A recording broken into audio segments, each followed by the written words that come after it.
Yo. What up? What up? Woo. We've had 47 podcasts already tonight. I just want y'all to know we got together to start recording about 4 business days ago. Yo, for real. We try to get started. We really do, man. Early,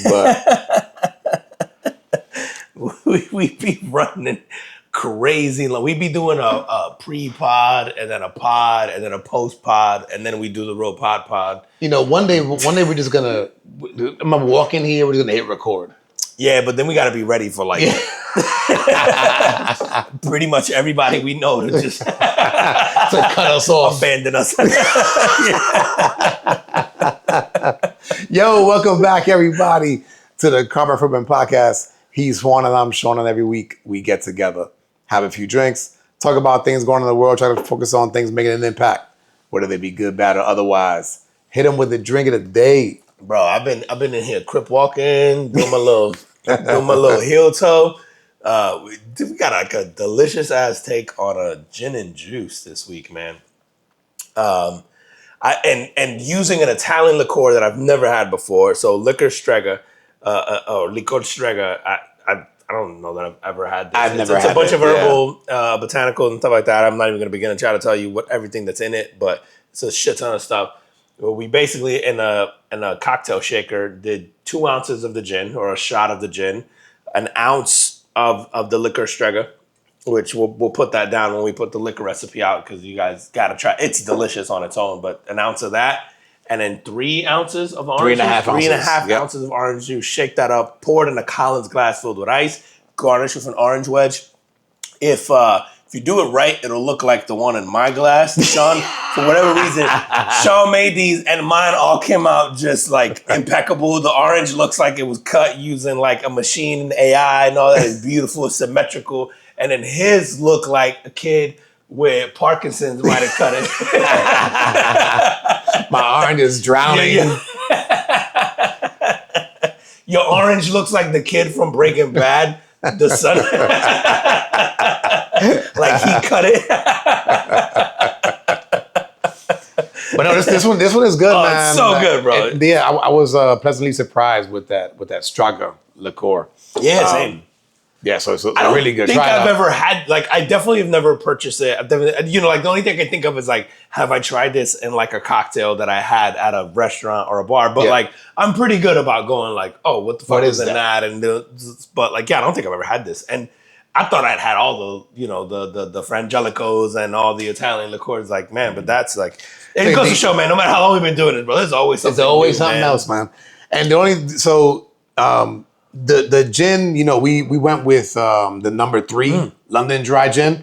The recipe just called for a London Dry Gin. It actually called for a different brand that I couldn't find. So then I'm getting that along with the Straga. The only downside to this drink is that those 2 bottles together are like over $90. Yeah, so y'all want to make it a little cheaper, maybe go some Beef Eater. Yeah. Go get some, Matter of fact, I was looking at that shit too, man. It was on the bottom shelf. It might be like $20 maybe. I'm trying to think.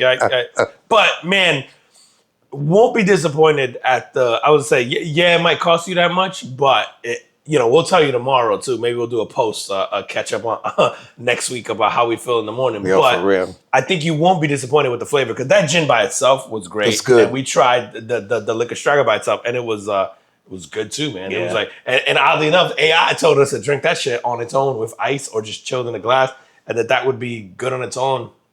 So I think for the price point, yeah, for real. I think for the price point, like you said, it's not a like every Friday you can go ahead and throw this together for everybody. But if you do, you're not going to be disappointed. If you want to elevate your gin and juice, man, this is definitely it's a good way. Again, man, I'm the whole 3 ingredient list, and I'm always impressed by. No matter how many times we do this, and we can find different liquors with similar ingredients, and you change one thing, and it completely changes the complexity of the drink and what it tastes like, man. So yeah, I like this, man. It's gonna be like a staple. Now I'm like, okay, I gotta add that to my liquor cabinet. Yeah, because I have, we all keep like I think you and I especially we've done this long enough where we keep standard liqueurs. Like we'll keep the Saint Germain around, and we'll keep the Control, and we'll keep Like certain liqueurs around. Like I keep I'm a Red O and that sort of thing. Like I'm like, man, this is gonna have to be one that we keep around for. This one, because I feel like I want to experiment with it. This one is good, man. This one is definitely good. Definitely try this out, guys.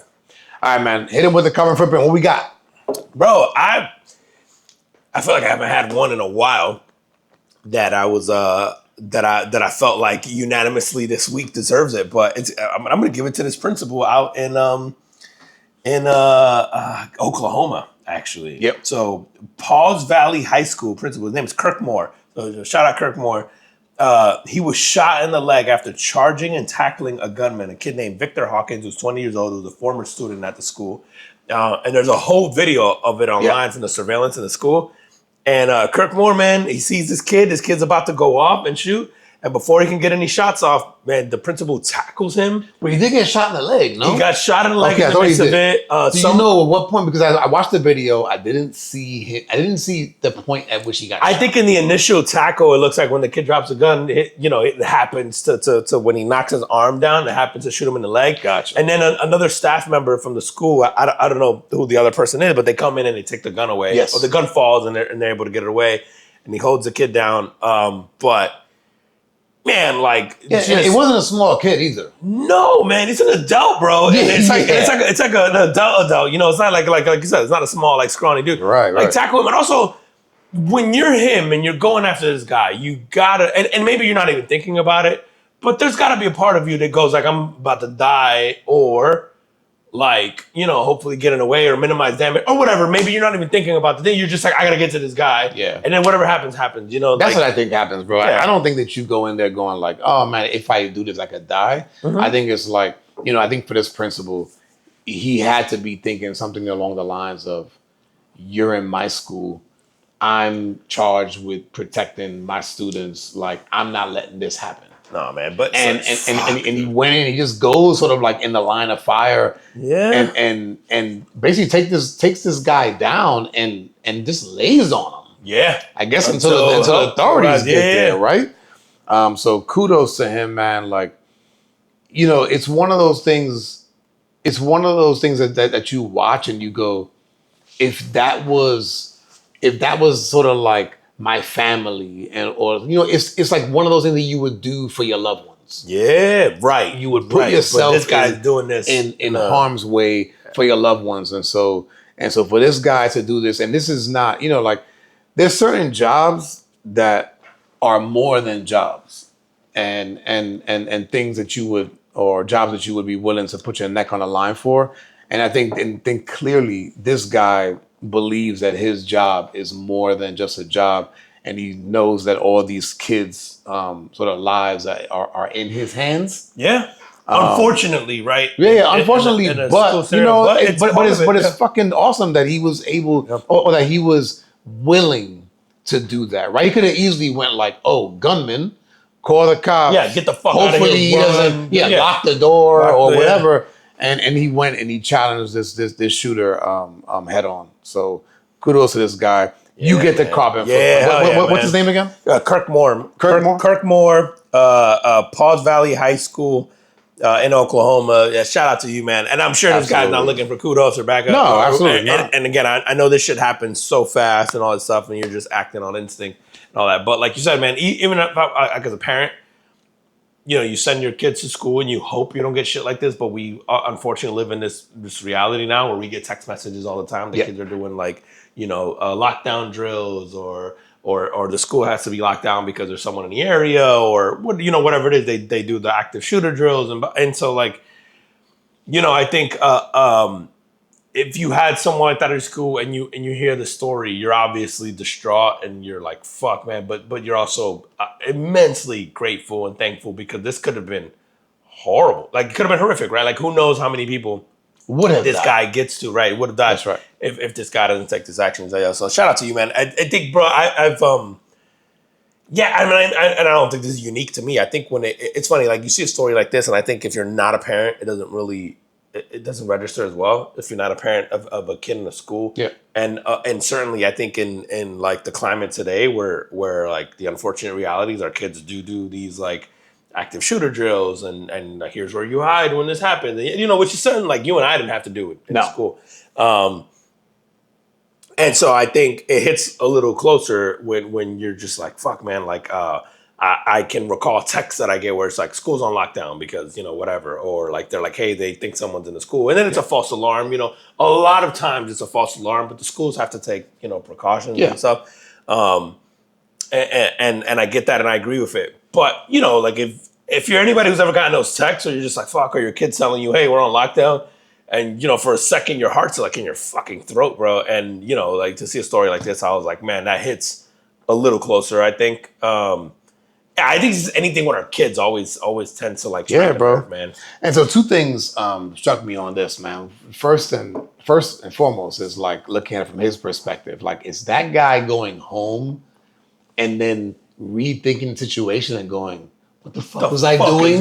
Yeah, right? Like part of you, right? Right. The human part of you has to. The other part, man, is like, if you're a parent of a kid at that school, how are you feeling about this principal?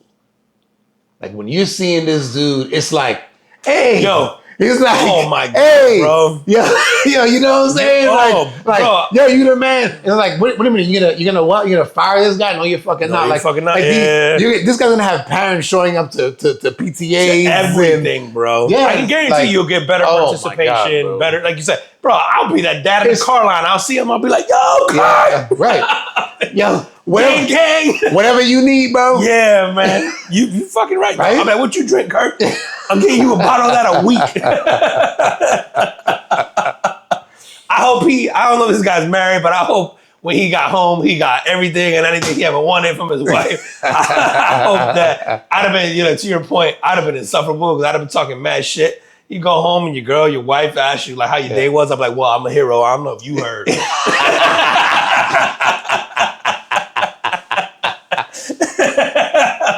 Like, listen, but they threw out the Kirk signal today. If I ain't gonna get a hero's welcome when I get home, there's about 10 people outside that's gonna do it for me. I mean, like, we gonna send us to the plate or not? There's some single moms who had to pick up their kid today. I hope you got yours, Kirk. I done talking so much shit, bro. You can't tell me nothing for like weeks. But take out the garbage. I'm like, heroes don't do that. No, man, but shout out to him, man.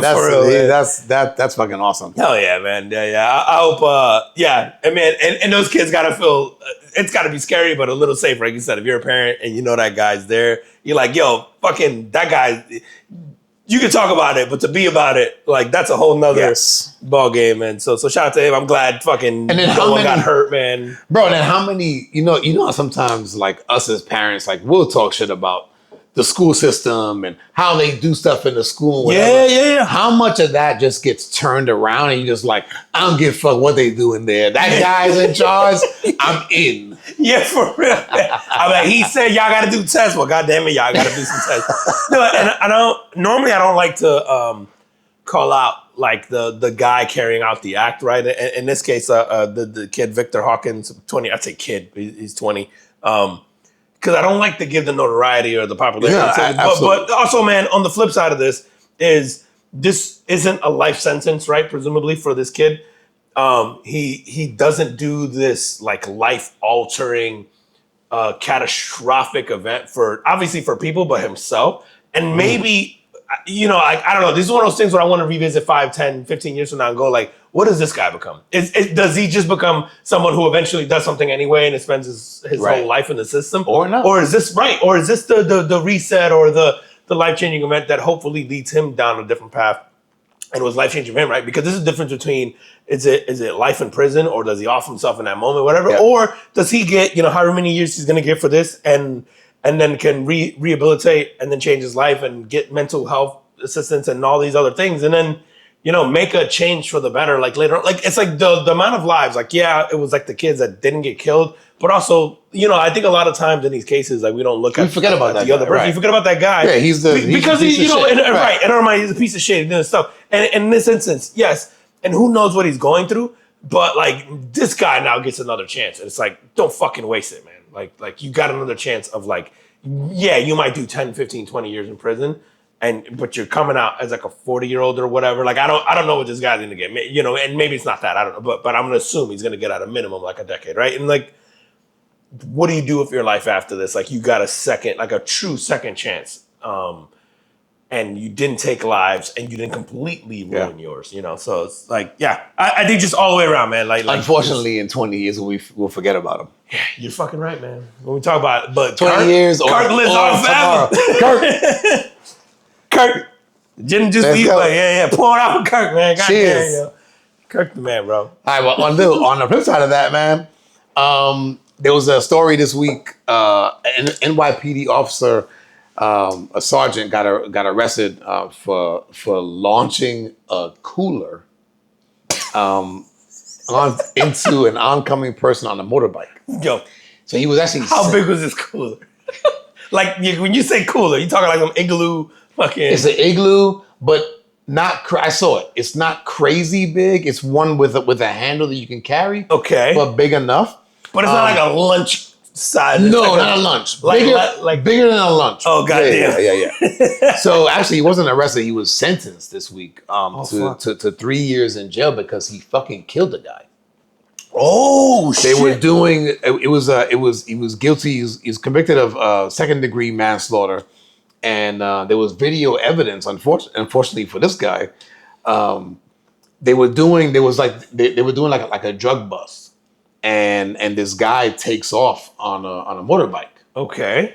And the officer's there, the motorbike's coming. He has like he's undercover, he has the Igloo, and he fucking hits the guy with it. The guy falls off the bike, but then like I think he ends up hitting like he hits a tree, I believe. He gets flung off the bike, he hits a tree, basically cracked his head on the pavement and died almost like immediately on impact. Yo, so as an undercover police officer, and that because this guy's a suspect, right? And he's fleeing the scene. Yep. So he gets prison time for this? 3 years, bro. Oof, that's a fucking tough one, bro. And so what I was looking at was the I think it was the judge. It said the guy goes, I took my time looking at that video, and I did not see any justification. Being that there was video footage, you could have apprehended that guy later. Yeah, just let him go and you'll catch up to him if you can catch him. Yeah, so there was enough video footage to investigate and catch him on a different day. I guess, but like... But in the moment? Yeah, that's what I'm saying. Like in the moment. And again, and we talk about this all the time, is like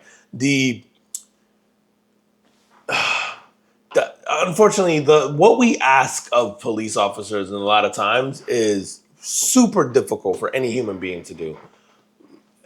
And so what you have to start almost, I'm trying to figure out a way to word it. I'm going to sound like a fucking dick, but it's like you have to then require a specific level of intellect and self-control and all this as a human being, right? Which is a totally different person, I think, than you typically get today. Because I wouldn't even say that, bro, but I think that you have to, it's impossible to go through every scenario, right? It is, but like I think, bro, there's part of being a cop, bro, is you got, I don't want to say you got to be a hothead, but you kind of got to be, right? Like you got to be willing to throw hands. You got to be willing to be confrontational. You got to be, like, that kind of comes with it. And I say that, like, and I, like, saying it out loud, it kind of sounds like I'm insulting, and it's not even really meant to be that, but you have to be, like, generally those people aren't the people who are able to get into MIT, right? I'll say, like, it's like you almost need a level of recklessness to do that job efficiently in a lot of instances, right? Because unfortunately, man, if you're calling the cops, it's someone's worst day of their life, and it requires some wild shit. Sometimes it requires like someone to keep their composure, and sometimes it requires order, and sometimes, but sometimes, bro, it requires throwing a fucking cooler at somebody who's trying to flee on a bike. And I understand that, like, okay, yeah, you could have just let them go, but like you said, it's a split-second decision. It's in the moment. It's like, and you're dealing with a different level of society, right? And I'm like, okay, if you get somebody who's like uber intellectual and all this stuff, like they're almost gonna take too long to think through every scenario. It's like you need almost like a renegade. You need someone who's not afraid to just make a split second decision. It may not always be the right one, but there needs to be a level of autonomy there to go, yeah, I don't want you pulling out your gun and fucking shooting everybody. But like in that scenario, it's like, I don't know, man. Like, it's unfortunate that the guy died. Like, especially if it's not like a violent crime, I guess that the person's being charged with. And, you get hit with a cooler and this fucking series of events happen. It's like, I get it, but like, it feels like prison time for that is fucking crazy. And if I'm anyone looking at that profession now, I'm going like, well, why do I want to do that shit? Yeah. And then the flip side of me goes, okay, well, what was this guy being accused of or potentially facing, right? And then is he a violent criminal? And then I'm like, good riddance. Like, fucking A. Shout out Igloo for making a cooler and came with charisma. You know what I mean? Like, I have this empathy for police officers, man, because it's like and I've been the first, like, I'm the first to be like super critical because I think it is a job that does require you to keep your cool and have a level of intellect and all that. And I think, unfortunately, what happens is that you don't offer enough to attract, I think, top talent and people that want to do that all the time, right? And there's some people who are like amazing police officers and they want to do that. And I think those are the guys who excel at that job because it's like they love this. They've always wanted to do it. They're in it for the right reasons. And then you get these like moments like this where I go, oh, this is why people don't want to do it. This is why it's difficult. Like now you see like a lot of police forces, especially here locally, like they've almost lowered the barrier to entry because people don't want to do the job because it's like, bro, I'm being scrutinized. I'm like, I'm being recorded, fucking 24/7. I have to, like I have split seconds to make these decisions and I'm not always going to be perfect, but like I'm also not given the grace of like my intent at that point in time. Yeah. Like, listen, we have asshole police officers just like you have asshole anybody in any field. But in this case, I'm like, man, that fucking sucks as a job to go, I went to work that day. I'm undercover. I've been working this kid for however long. You think you're doing something where you're, I don't know, trying to save your case or whatever. Like you said, he could have pulled out his gun and unloaded his clip, right? And Instead, he just tried to stop the guy from running away. It's tough, man. I feel bad. And I know, like, just, again, this sounds almost like backhanded compliments and it's not meant to be. It's just like, I truly feel like in this case, it like points out the I think the difficulty in that job and the difficulty in recruiting for that job are these exact scenarios, man. It's like and they showed his mom like the court case, and then obviously she's like, oh, I'm not gonna be able to see my son ever again, and I totally get that from a parental standpoint. Yeah, absolutely. There also has to be a part of you as a parent that goes, in this case, my son was doing some bad shit. And yes, I would love to see him again. But if my son is out there doing illegal shit that will get him arrested or shot, right? Like, I don't know. I kind of have to accept that was the path that he chose. Yeah, I'm huge on this. And I especially with my son is like a battle I do all the time where it's just like, accountability. Like, everything isn't always going to go your way. Yeah, there's some shit that's out of your control, but the part that you are in control of is like you're in control of you and you're in control of your part that you play in everything. And almost everything, there's something that you could have done differently or better or whatever. Like you said, as a parent, like you'd be fuming, you'd be livid, and it's difficult to be rational and reasonable about your own children. But to your point, you just go, well, if he's just not involved in shithead things, would he even be in this scenario? And I would think again, I'm not saying that I wouldn't be upset, but you'd be able to see the freak nature of like, what are the fucking chances? This guy's running around a bike, someone gets on a cooler, and like, I don't know. Again, initially I'm probably angry. I'd like to think that with time and being able to process it, that I go to what you were saying, which is like, shouldn't have been in that scenario in the first place. Right. Yeah, it's and crazy ass fucking. And I kind of feel like from the police officer's perspective, if he was trying to, he definitely wasn't trying to kill him, and he wasn't convicted of that, right? Of course not. Manslaughter is basically like somebody dying. Killed him accidentally, basically. Yeah, right.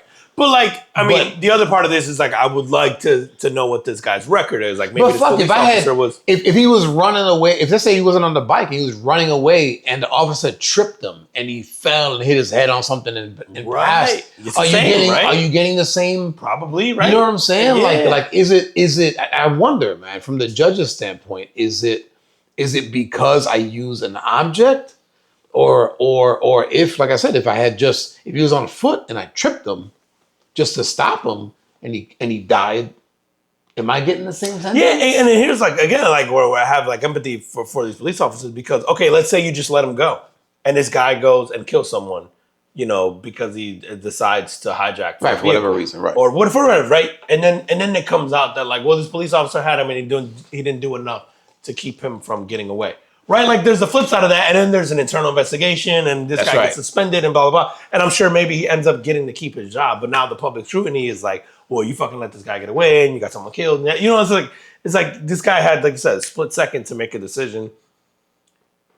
It feels to me like, yes, unfortunate that it led to this death and all that stuff. But then, like, I'm with you, man. I'm always the like, yo, you shouldn't have put yourself in that scenario in the first place. Now, everything is nuanced, right? Like, I don't know why this guy was in this scenario. Like, I have empathy for people who, like, you know, if you're a guy and you're in a fucking bodega and you run out with a bunch of food that you stole because you're trying to eat, and this shit happens to you, I'm almost torn from both ends, right? Because I go like, fuck, you're just trying to eat. Yeah, you shouldn't steal, but also, like, if you're gonna steal, to me, stealing to eat is like, to me, where I go, I fucking get it, right? Like, I think all of us would be like, if you had to eat or you had to feed your family, and the only way was like you trying to steal some shit or whatever, like, I understand that. Like, I'm never gonna not I don't want to say support that, but like I get the reasoning behind. And then this shit happens. It's like, well, fuck, man. Like, if you're the cop, like, that's not your intention, so that shit sucks. And if you're the guy committing the crime, it's easy for us to be like, well, don't commit the crime, but like without knowing the like, well, man, this guy just stole like all the shit, and so this is what like, you know, I think every case is like so nuanced that it's hard to like pass judgment on like, well, we should always feel this way about this. It's like, I think that's where the law thing gets tricky, because, you know, I'm sure there's like minimum sentences for like specific things, and like you want there to be more subjectivity. Unfortunately, what's happened is in our legal system, the subjectivity leads to these like disparity in sentences too, that like you can never get like a perfect scenario, man. Like I truly do feel bad for like it's like, no, it sucks, man. I feel bad for this guy, I feel bad for the cop, I feel bad, you know, it's like, man, this shit sucks all the way around. Yeah, and if you're like, and if you're obviously the survivor, which is the cop, it's like you go to jail for 3 years, you come out, now you're a convicted criminal, right. You've lost your job, you can't go back to that, man. You've lost your pension, like, you know what? It's just like what happens to the folks that remain living? Bruh, fucking get an endorsement from Igloo. Was it an Igloo cooler? Do we know that for a fact? I'm pretty sure it's an Igloo cooler. Goddamn Igloo, killer coolers. Hit 'em up. Yo, fucking killer coolers, fucking. This guy, the precision aim to take. I'm just saying. Check the cooler. If the cooler didn't break, yo, that's a commercial. That's a commercial right there. Be like, yo, can throw at moving vehicles, and people think, and will not crack. Will hold through a beach day, no problem. Maybe this guy's thing is a marketing thing in the future. Like, and listen, maybe there's a shit ton of facts y'all can hit us with in the comments, because we had somebody recently tell us that their son was in the vehicle with a quadriplegic. And like, what are the odds of fucking that? And because we be talking shit, and then someone was like, well, my son was in there and the quadriplegic is stronger than both of y'all combined, meaning me and Sean combined. Now, and if you listening, I ain't know. Yeah. I want to see. I bet you he's not. I bet you he's not. Like this, taking him down. Bang. What, son? Yeah, we challenge him to an arm wrestling. Listen, I mean, for arm wrestling or leg wrestling. Like, whoever can get somebody in a figure 4 leg lock. Yo, you're not gonna be able to get him. I bet you he can't shoot me. You gotta bounce him like a basketball. I bet you. Yo, which, by the way, I've seen videos since of this dude. Me too. Impressive. It's impressive. Impressive, man. Bro. I gotta give you that. Impressive. You are a little strong motherfucker, bro. Well, go ahead and wrestle with them inmates. Yeah. Leave us alone. Yo, is it Gen Pop for this guy now, Absolutely. Right? Yeah, right? Absolutely. Yo, bro, in prison? You gotta be strong. You can't even fight off somebody trying to fuck you now if you're him, bro. Why did my brain go there too, bro? I was just like, this guy's fucked, literally. This guy. Yo, or hear me out. If you're a dude like Diddy and you trying to get it, this guy got nubs. Like, this guy got human dildos for hands. Or arms, or whatever the fuck we want to call it. This is why this podcast isn't sponsored, by the way, because I be saying the most outlandish shit. Every time we get hit about a sponsor, they be like, well, we heard you talking about the guy with nubs and calling his arms dildos, so we're going to have to back out. Shout out Fever Tree. This is why we only want liquor sponsors. Yo, man, did you hear the story, man? We had this week we had a Republican and a Democrat finally finding some bipartisan common ground. Oh, right. Okay. I'm gonna get these. Like this day and age, that's very rare. That's very rare, very rare. Yeah. Eric Swalwell and Tony Gonzalez both announced their resignations from Congress following separate severe sexual misconduct allegations. Okay. And mounting pressures to step down. So, Mr. Swalwell... Who did they tag team? Mr. Swalwell, they both resigned, I said, this in the last week or so. Okay. Had allegations of sexual assault, misconduct, and sending nude photos, which led to Manhattan's prosecution investigation. He previously suspended his 2026 California governmental, like the government. Oh, he's running for governor. Okay. Yeah. And then homeboy from the Hills and fucking Laguna Beach is running for governor of California. Spencer Pratt. Oh, is that the right name? You know what I'm talking about, right? The little crazy motherfucker? Okay, yeah, go ahead. Yeah. And then Tony Gonzalez, not to be confused with... I was going to say, the tight end for the Chiefs? Not tight end for the Chiefs. All right. Also resigned after admitting to an affair with a staffer and facing allegations of demanding nude photos from another staffer. And I can't remember which one of these did, but both of them asked for nude photos. Okay. One of them was while his current wife was pregnant. So okay. So he was asking for nudes from like another. So they stepped down because of the allegations about the nude photos, or what? No, it's not just the nude photos. It's basically like sexual assault and misconduct. Oh, okay. Right. So it just leads me back to what a wise man once told me, which is, a good piece of pussy will fuck you up. Man, ain't that the truth? That should be the motto. We gotta get T-shirts with that shit on there. I think we've talked about this before, man. We had one of our local heroes. And if y'all don't know that, y'all gotta go back and listen to the beginning of the pod and work your way forward. Yes, and yes. It will make a lot of sense. Mr. Herbert Shepard, we still remember you. Yeah, man. Still remember you. Fucking A, bro. Because I saw some shit about Trump Jr. this week, and I thought that's where you were going. Not Trump Jr., Biden. Actually, it does involve Trump Jr., but it was Hunter Biden and all this shit. I thought that's where this was going. Did you hear about this thing? Hunter Biden is challenging Trump Jr. and the other Trump, Eric Trump. He's like, yo, I want to do like a fight. Oh, like a celebrity boxing like a match? fucking boxing or MMA or whatever. Yeah. And then we'll fucking pay-per-view it. And I was like, I fucking hate you because I'm in. I'm in. I'm throwing a party and everything, bro. I'm like, yo, I don't even have a rooting interest. I just want to see this shit. So hold on, so he wants to fight JD Vance? No, he wants to fight Trump Jr. or he wants to fight Eric Trump. So any one of them. He's like, I'll do one. No, he's like, I'll do both, y'all. But like, which one of y'all? Basically, he called out a challenge. Like, which one of y'all wants to do it? So he should let them both fight him. Oh my! At the same time. Yo, you get Hunter Biden on fucking crack. On crack. And then both of them. Oh, bro, this shit would be so fucking entertaining. Oh my God, bro. If you guys have never heard the whole... Hunter Biden did an interview and described what crack is like. It is... phenomenal. Yeah. It's phenomenal. The description... And I know... I want someone to love me the way Hunter Biden loves crack. And if you guys are in a relationship, you should want the same thing. Or seeking a relationship with somebody, you should want someone to love you the same way Hunter Biden loves crack. Because he talks about crack, it's poetic, bro. Oh, yeah. It's beautiful. It makes you want to try crack. Yeah, you're like, bro, he finished the interview, I was like, God damn, I think I want to try crack now. Exquisite. Like, on the contrary, I've heard things about like heroin. And everybody that has done heroin goes, heroin is like almost like the kiss from God. It's like the first time. Yeah. And then after that, it sucks. Yeah. After that, you're basically chasing. You're just chasing that first time. First time. Crack seems to be the kiss from God every time. Never heard anyone on crack tell me it gets worse. Everyone on heroin tell me it's never the same. Fucking Hunter Biden, bro. I thought you were. I haven't. No, man. I haven't heard that. I didn't hear that story. That's good. You know, Positive been lit this week, bro. Our president is dressed like a Red Cross doctor. Fucking. We got to talk about that, man.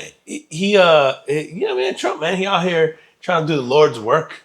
And he's posting AI pictures of himself as a doctor from the Red Cross. We all got that wrong. We thought it was Jesus. Our bad. I thought Trump was a listener of the pod, and he heard us talking about Jesus last week, and he was like, "Oh, well, if I'm the Messiah, surely no one's gonna come and kill me." And he posted a photo of himself as Jesus. Got a little pushback. I think he realized, the MAGA crowd is so forgiving of all the wild shit of Trump. Like, they just let go of all their fucking morals and ethics. I have to believe that they're even going. Okay. That's what I'm saying. And he found out real quick. They drew the line at Jesus. They're like, nah, bro. Like, you can be racist. You could sexually assault people, but you ain't fucking around with Jesus. They're like, you can fuck children. Especially around Easter. Yeah. Damn it. Not around. Don't you know we watch the Passion of Christ? Yo, for real. In Aramaic? Come on. Like, we'll let our president do a lot of shit. Just don't depict yourself as Jesus. So where we happen to draw the line. So, but you see, they had a quick interview with him, and he goes like, "Oh, I thought it was great. It was me as a doctor." And it's like a doctor. It's like of the Red Cross. What are you talking about, bro? He's fucking the amount of shit now videos that you see with him that look like a Chappelle Show skit or like a fucking Key and Peele skit where everything that I get now on my feed, I assume is AI. And then I see that it's real and I'm like, what a time to be alive, bro. Like, how do you think, dude, the whole Chappelle shit, one of the skits where he's like, he's in the press room and they're asking him about Iraq and he's like, nah, like, don't worry about that shit. Like, I got that. He's like, we going to the moon, and then we going to MARS. Yeah. Mars, bitches. And I'm like, yo, this is back in the Bush years. 20 years ago. And here we are in 2026. Like, so almost 20 years ago, man. Bush is saying the same shit, man. Oh, and then Chappelle was doing fucking skits of the same shit. Yeah. Bro, I've become like fucking, I don't know if it's older me, but I've become like tinfoil hat guy where it's like it's hard not to buy into some of these conspiracies where you go, were the Epstein files so bad that we had to start a war and go to the moon. And go to the moon just to get up. Because, we ain't talking about the Epstein files in like a month. And that shit was dominating headlines. Iran did. Yo, shout out to whoever's doing Iran's AI shit. Yo, when y'all nuke us, just keep in mind, we good over here. We find y'all entertaining. Y'all can go ahead and skip Florida. Florida is the closest thing to like fucking crazy ass people from Iran that you're gonna get in America. I'm just gonna throw that out there. Did you notice that Florida protrudes from the U.S.? Yeah, just go ahead and leave us alone. We're America's dick. We got a mind of our own. We dangle off to the side. We got our own head, our own blood flow. Our brain's different from the other one. We don't know what the fuck these people talk about on the East Coast and the West Coast. Y'all go ahead and skip this shit. Bro, the fucking... This ain't even the South. Whoever, Florida's the only place, the furthest south you can get. Submariner. And when you refer to the South in America, it is north of Florida. Bro, whoever is doing y'all AI content, like, fucking kudos. Dude, you seen the Lego shit? Oh, all of it is so good, bro. Oh, man. Yo, they could have a whole series of Iran AI videos. And I'm in for 10 seasons, bro. This shit is so good. It's so good. Dude was staying with Trump, man. And then he also insulted the Pope. Right? Oh my, yo. He basically he called them weak on crime and terrible for porn. I didn't realize that the Pope was fucking doing. Listen, I understand that they run an organization that fucks children, but so do you. Y'all supposed to be friends. Yeah, y'all supposed to be cool, man. Bro, hearing any politician now. I'm pretty sure this is the last podcast. Yeah. Critique the Catholic Church is like Charles Manson talking shit about Jeffrey Dahmer. Where you're like, yeah, Charles, tell me more about how Jeffrey's fucked up. Like, bro, what? If you're in politics at any point in the last, like, fucking, I don't know, 2-3 decades, you can shut the fuck up, probably permanently. Like, on either side. I don't care what party you're from. I don't care if you're the gay dude Sean voted for. I don't care if you're, it's like fucking, if you're, Green Party. Yo, because of the whole last pod, it was the line that stuck with me the most. That shit was haunting. Sean was like, I voted for the gay dude for a split second. I was like, yo, who was gay in the last? That's the point. No one. Think about that. I'm pretty sure nobody else knew but me.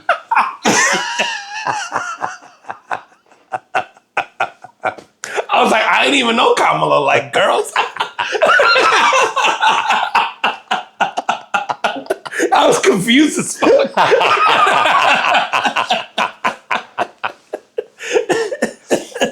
Oh, man. Fuck, man. Yo, bro, do you, because, like, we're obviously in the moment, and I think, like, we let our headlines and our fucking algorithm and all that stuff, like, tell us what to be outraged about or what's important to us.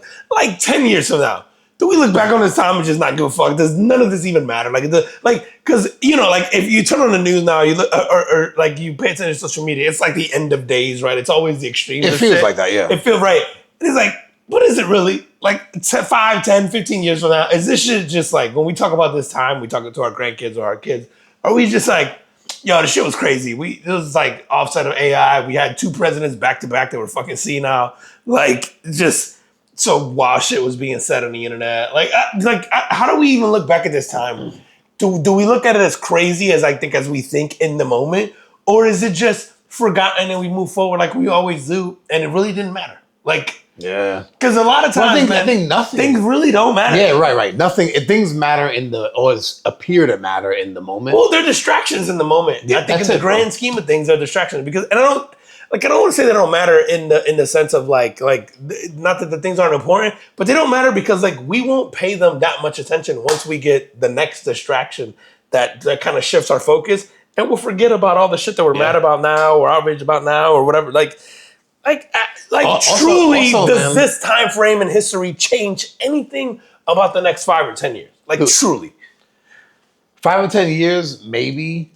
But I think that the fact that humans don't live long makes things very temporary. Things are always very temporary because we just don't live that long.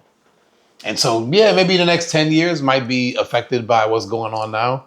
But 100 years from now, somebody's looking back at this going, yo, it was wild in 2020. Yo, so what do you think? What do you think people look back on? All right, that's a great segue to check it out. I was thinking about what do you think is some shit that's normal today that we look back on 10, 15, 20, 50 years from now and go, yo, that's not even legal anymore, or that's normalized now. I got one right around. Treatment for cancer, radiation treatment. Oh, I think we look back at that like how we look at shock treatment and go, that was fucking crazy, and they go like, wow, man, they fucking flooding the body with radiation. That's so true because we look at shock treatment now like it's nuts, and it's funny, man. That wasn't that long ago, bro. No, but also, man, when I talk to people now who who work in the mental health space, Yeah. we still do shock treatments. So hear me out. I believe you. No. For what? So for certain cases of mental health issues, depression, bro? And shit like that, yeah, and it is wildly effective. I'm being dead ass. It's funny you said that one because it was almost the way we that's one of those instances where like the way we carried it was like barbaric. But anybody that I've ever talked to now who is like the leader in their field in like mental health, whether it's a nurse or a doctor or whatever, what they have told me is that they still treat people with these like I'm assuming they're like minimum shock, focalized a version of this shock treatment, but it still happened. Obviously, they have trouble with people like agreeing to want to do it because of the stigma. But they're like one of the most effective treatments for like depression and certain brain and certain mental disorders and all that we have and still have. So it was like those guys were on the right path. Juan, are you sad right now? Oh my God. Yes. I'll do that shit on the pod, bro. Are you still sad? Bro, if I ever got that way, I'm going to put this out here right now. If I ever get that wild, I want y'all to know I'm willing to go through the treatment on the pod. For your entertainment, I'm willing to get my brain zapped. Still? Yeah. How about now? Nah, I ain't sad no more, bro. Like, you're like, hey. I'm like, oh, that one worked. But it's insane. Another successful shot. I've heard this shit from like almost every mental health expert that I've ever spoken to in my personal life has told me, it works. It's like those people they had the right idea. They went about it the wrong way. And so it was like, because of the way we like held people in these like mental institutions back in the day and all that shit, and it almost seemed torturous and yada. And it was like, and the way they did it and the spots that they did in weren't always necessarily right. Yeah. It was wrong, but they're like the idea of the shock thing is solid. Like it's just that they didn't necessarily carry it out the right way. Yeah, I'm not buying it. It's insane, bro. Yeah, I'm telling you, I know some people, I can't say their name right, but I know some people who that's what they do today. Yeah? No, I'm dead. I'm talking. And they go like, yo, I'm getting shock treatment. No, they're giving it to people. Oh, they're giving it. And they're like, it works, and it's like the closest thing to 100% effective that we have for certain mental disorders. You should tell them, I want to talk to the people that's getting it. Because I'll be like, yo, you sad? Yeah. I'm like, fuck. Hey, you still sad? Nah, man, I'm just gone. I'll see if we can get them on the pod after they're done fighting Eric Trump. Oh man! Oh my God! Bro. So yeah, dude, I think things like radiation treatment for cancer. I think that we find I think we find out what a way to cure that, and then we look back at it going, no way. I can't believe we used to do. Yeah, I can't believe poison people basically. Yeah. We poison you. We're like, we'll kill the good shit and the bad shit. I do think the lesser of two evils is, right. It was the lesser of two evils at the time. Yeah. I do think that radiation is obviously it's something that we know that works in enough cases to prescribe it still to people with cancer. So I don't blame the medical community for still doing that. I just think that is something that we're gonna look back on and go, no fucking way. Somebody's gonna look back at that and go like, wow, man. Can't believe we used to do that. We used to poison. The same way we look back at certain like the shock treatment shit where you're just like, oh, it's fucking crazy. Like, dude, even the we went through the Spanish flu, 100 years ago, and then we went through COVID, and then it's like, yo, whenever any kind of new illness comes about, people are gonna die. Yeah, it's just a given.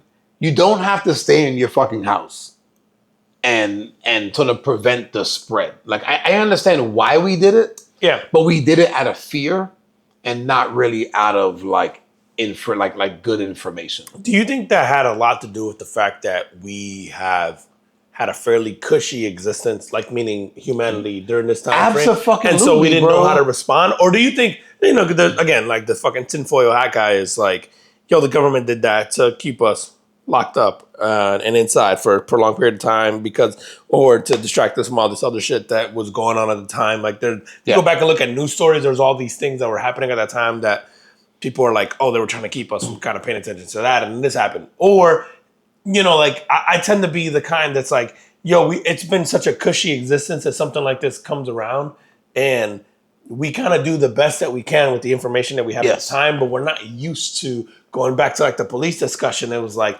we had the in real time, bullets start flying, and we can have all these plans, but when bullets start flying, this is with some Mike Tyson shit, everybody's got a plan until they get punched in the mouth, kind of thing. It's like, is it one of those where we're like, we hadn't been punched in the mouth in a while, right? As a civilization, and we just didn't know how to respond. We know how to respond, man. And that's like I guess like the positive and the optimistic outlook that you could have, or is it like the conspiracy theorists where it's like, we knew all along and the government was trying to fuck with us and shield us from shit and all that, or is it a combination of both? Like, dude, here's the other thing, man. Like, besides the cushy existence, like how many of us, and I'll just talk about here in America, how many people here were at a physical state where a new illness is going to kill you? There's enough people like out of shape and with pre-existing conditions, and right, like something new is going to kill you. Like if you don't take care of yourself, like that's what's going to happen. It's funny, bro. You said I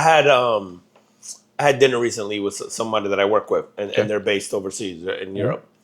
And this happens anytime anyone who's not from this country. It's a thing that comes up a lot, but it'd been a while since I had a true conversation. But anyway, like him and I, we were out to dinner, and usually it's like the portion size thing comes up in America. Yeah. But what he had brought up was like, everybody here is fat, and we were like looking around us in the restaurant, and he's like, man, I just don't recall ever seeing this many fat people like in a single day. And it was hilarious. And I'm like dying, like cracking up, right? But like when I stopped and thought about it, I'm like, I don't know what it's like to be him, bro. Right? Like I don't know, like obviously again, he is Spaniard, right? So like I don't know what it's like to wake up in Spain and look at the people around me and go like, oh, everybody is not that big and maybe the fat person is the anomaly. But it's funny that it stood out. You're just like, man, like I just don't recall. And then he's like looking at the menu, and he's just like, it's fucking crazy. This is why you guys are all, it's like, and it was funny. Like I laughed about it the whole time because it was like, I want to say, bro, like 3 out of every 4 people that walked by us were overweight, right? Yeah. And like in this restaurant, it's normal, and it just became like a running joke throughout the night. And he was like, that's just going, not normal. See, yeah. What's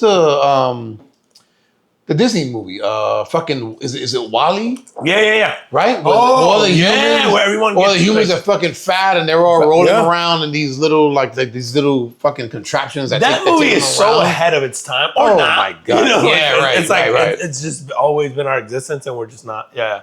Yeah, dude. It's fucking nuts, bro. All right, man. Let's get off that shit. What's time? How are we doing on time? We're only 52. Okay, so we're doing good. Dude, tell me about you heard about this Gucci Mane shit, right? Yo, Gucci Mane got fucking kidnapped or whatever the fuck, like.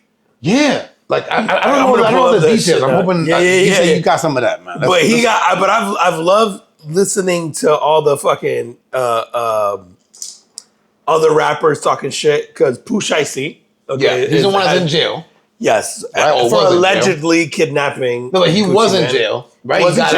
He got out, and then he allegedly kidnapped Gucci Mane. So basically, what they did was he was in a studio. Pooh Shiesty's trying to get out of his contract. He signed to Gucci Mane's label. Allegedly, I gotta use that word so we don't get sued now. Pooh Shiesty goes in with a bunch of people, hold Gucci Mane at gunpoint. Basically make him sign a release, a document releasing Pooh Shiesty from his contract. Does this at gunpoint, yada, yada. Gucci Mane signs it. I think it's on video, whatever, blah, blah. Anyway, so this goes down in a recording studio. And so now Pooh Shiesty is being charged with kidnapping and all these other, a slew of other charges for Gucci Mane. And obviously Gucci Mane was, had this whole thing happen. But if you're someone who's listening to Gucci Mane all the time, he talks mad shit, Rightfully so. I get it. He's a rapper. Yeah. On the streets. Gucci Mane had served time. Was done a thing. And but he talks a lot of shit about not being a snitch and blah blah blah. And then now there's all this controversy behind. Well, Gucci Mane snitched on Pooh Shiesty and all the shit. Obviously, Tekashi 6ix9ine is having a field day because he's like, all you rappers talk shit about me being a snitch. Look at you now. She's on their foot, which I get. Yo, it's not even a defense of Tekashi, but I go, yo, he's right. It's like, yo, everybody can talk shit until they're in that predicament. Right. And every one of you motherfuckers fold. And it's like, and he goes in, Tekashi goes live on like IG or some shit and just starts posting Gucci Mane like video clips and like music lyrics and all this shit about how he's saying he would never snitch and then how he does and all this. So anyway, it just adds a layer of entertainment to this shit.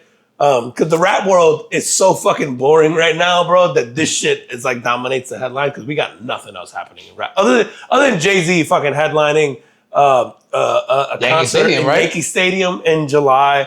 And then he's headlining the Roots Picnic in Philadelphia in May. Oh, I know that. He's doing that one, which tells me Jay must have an album coming. Because he's kind of coming out of hiding. Jay does this every like fucking 5-10 years. He'll come out of hibernation, does some shit, and then disappears again. But like, rap fucking sucks. Like this year has been like the year where rap has had like 0 songs in the Billboard top like 50 for the first time in like fucking a long time. Really? So what think about the last hot rap song you heard, bro. I agree. Yeah. But then I'm 51, right? So like maybe I'm not in the... No, but like think about like top 40 song. Like you've heard certainly like I'm trying to think of who's popping right now. In the last year or two, you've heard a Sabrina Carpenter song. Or you know who she is, man. Yeah, no. No? No. You know what's funny, man? Over the last... For real. Yeah. And I'll be honest, man. So like when I listen to music, it's usually in the car and in the gym.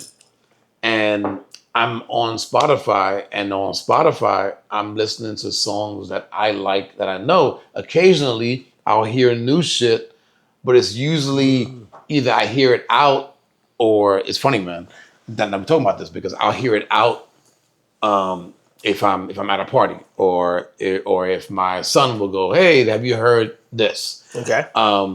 Or if what does your son listen to? Because you have 19 and like 16, so right? So the one that loves music, he likes hip hop, but he mainly likes like Southern hip hop. Okay, so like what we talking like NBA YoungBoy? That's not even Southern, right? No, NBA YoungBoy is his. That's his. Is he even Southern? That's his goat. Where's NBA YoungBoy from? I have no idea. Can't even remember. Okay, that's his goat. And I can't think of the others right now. But anyway, so like I'll get stuff from him. And what's funny, man, I'll hear shit. It'll be like on like Instagram clips where I'll go like, oh, that song that's playing on the clip is dope. Who's that? And if I go and listen to the song, I go, oh, I like it. So now I'm adding it. So now that becomes part of my playlist where I'm not on the radio anymore, and I'm not watching videos, and I'm not. So that I feel like there's so much that I'm missing. Yeah, but that's my world. Yeah, and maybe I'm just not being realistic about where I am, like age wise. But I feel like there's nobody popping in hip hop right now. There probably is, bro. I don't. And right, no, you're right. I don't know. But again, looking at the Billboard, like like say top 40, top 50, whatever. Like I think 2025 was the first year, and I can't remember if it was the full year, but it was certainly like from the beginning of the year to the end where there wasn't a single hip hop song in like the top 40 or 50. It was like something crazy. And then I was going, yo, what was the last like hot hip hop song I'd heard? And I go, yo, after Kendrick had his run early last year and year before, I don't know that we've had anybody else pop. And there probably was, bro. I just don't know. Nah, but like fucking like bro, they not like us. Like some shit like that we haven't had in. No, I agree. I just don't know if I'm right. I guess. Yeah, I mean, I guess, but like I just. All right, man. Listen. Maybe I'm being unrealistic about my age and like my exposure to shit, but like I just feel like it hasn't been. But anyway, so the Gucci Mane shit. The Gucci Mane shit is like. It's making headlines and it's almost hilarious because of the what do you call that, the hypocrisy now between hip hop and all that stuff, and it almost feels like I said that to say is like, man, from musically hip hop's dying And then now it's like, man, all our heroes or all our guys who we looked at as like gangsters and thugs and yada yada are kind of like being like exposed in a way. And I don't want to say I don't even think they're like, exposed, man. I think that they're just going like, like these guys are in like when when Gucci Mane signs somebody, right? Like it's a business arrangement. Sure. And so, I would hope that the person in the business arrangement can go back and not pull because like what this shit reminded me of when who was it that wanted out of the contract with like Eazy-E back in the day. Oh, fucking with Suge Knight and fucking the whole Suge Knight shit, right? So like this type of shit happened before. Yeah. That we've heard about, and so I go like, okay, so this kind of shit is still happening, but people don't understand. Like there's cameras everywhere, and you can't get away with shit like you maybe like you used to. And so if you enter into a contract with somebody, you gotta either abide by that contract or go into renegotiation, right? To try to change your contract. Like, there's a way to go about it. Went about that shit. Right. There's a way to go about it, and you can't like you just come out of jail and you just go like, I'm gonna go do this, and you think you're not gonna get caught. There's too many devices, right? You can't not cameras, think you're gonna get caught holding people at gunpoint, or fucking your device listening to you, or you know what I'm saying, like or not getting fucking killed in that. Like you pull that off, it's like you gotta go. All right, is Gucci Mane really about that life? And maybe you know something about Gucci Mane that the rest of us don't, right? Like, because I will say there are, for the most part, there are certain rappers. Let me rephrase this. Most rappers are full of shit, and then there's certain rappers that I think are known they're about that life, right? Like I think 50 Cent, it is very well documented. That's why you very rarely 50 Cent gets a lot of shit for being petty and talking shit and doing stuff. You notice very few people take shots at 50 Cent. 50 Cent's about that life, right? T.I. is another one. I think the guys in Brilliant Idiots talking about this like within the last couple of months. It was like T.I. when 50 and T.I. were beefing, they were like, yo, this is like an uncomfortable one because because both of those guys are about that life. Right. They're not just talking shit. And I think those are things that are like very well known in the streets. It's like 50's about that life, T.I. is about that life. They're not fucking just rapping. Does it diminish, or I don't say diminish, but like, does it change your perspective of like rappers if some shit like this happens and they take like the I don't know, the legal route or the what's looked at as like kind of like the pussy way where like you get law enforcement involved? Like, does this change? Take like Gucci Mane out of this, but like think about your favorite rapper. And if they were involved in some shit like this, does this change like your perception of them and how you want to listen to their music and how you digest their shit? No, just because I'm able to separate like the art from the person. Okay, so you assume it's entertainment in the first place. Yeah. Now, I would say in two ways, right? If it's somebody who I looked at as sort of a gangster back in like the 90s. And then now we're in almost, we're in 2026, right? Like I would go, oh, okay, that guy is not that anymore, which is okay because he was 25 back then. Now he's 50. Yeah. You know what I'm saying? So like, so it depends on like their status or what their music says about them today. Yeah, I'm not holding people accountable for the way they presented themselves, 20 years ago. Yeah, because Gucci Mane spent years in prison.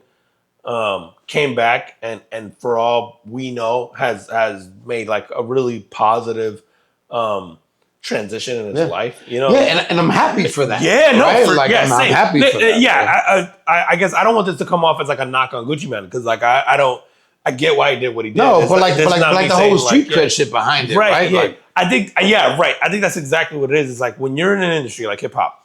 And your music is like how hard you are and how thuggish you are and blah, blah, blah, and you want to be that. And like you said, if it's old music, cool. But like if that's who you keep trying to like portray and some shit like this happens, then I think you have to expect the kind of the blowback or like the people dropping you. I think this is one of these things I respect about Jay. Like, I mean, if you listen to this pod, like, like I'm a fucking like a Jay stan. Like, to me, Jay's the GOAT. And one of the things that I always tell people too is like Jay has transitioned. He evolved. His lyrics. He's evolved, right? Like Jay, Yeah. And I remember like man. Drake taking a shot at him like in the last few years, basically like, yo, no one can relate to the shit he's talking about because he's talking about like Basquiat paintings and whatever. And I'm like, yeah, but that's his life now. That's right. Like Jay isn't running the streets anymore. He's talking about fucking buying $1 million artwork and he's talking about leaving, fucking wills and legacies for his kids and all. It's like he's rapping about what a fucking 50-year-old would rap about, and I go, and to be able to still do that, and for when you to drop, the fucking world stops. Like, bro, Jay announced a concert at Yankee Stadium,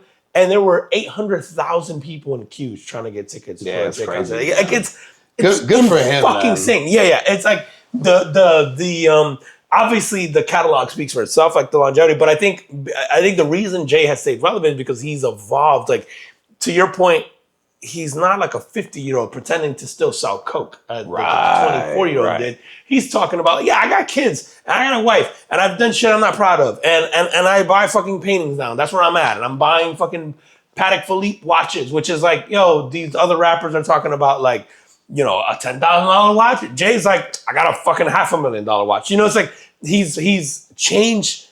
He's evolved, like you said, like the music over time. And so like when I hear it, it's believable. And I think that's one of the reasons I'm still like engaged when he raps, when he sings about shit, because I'm like, oh, you're not pretending to be someone that you're not anymore. Like where, like Rick Ross.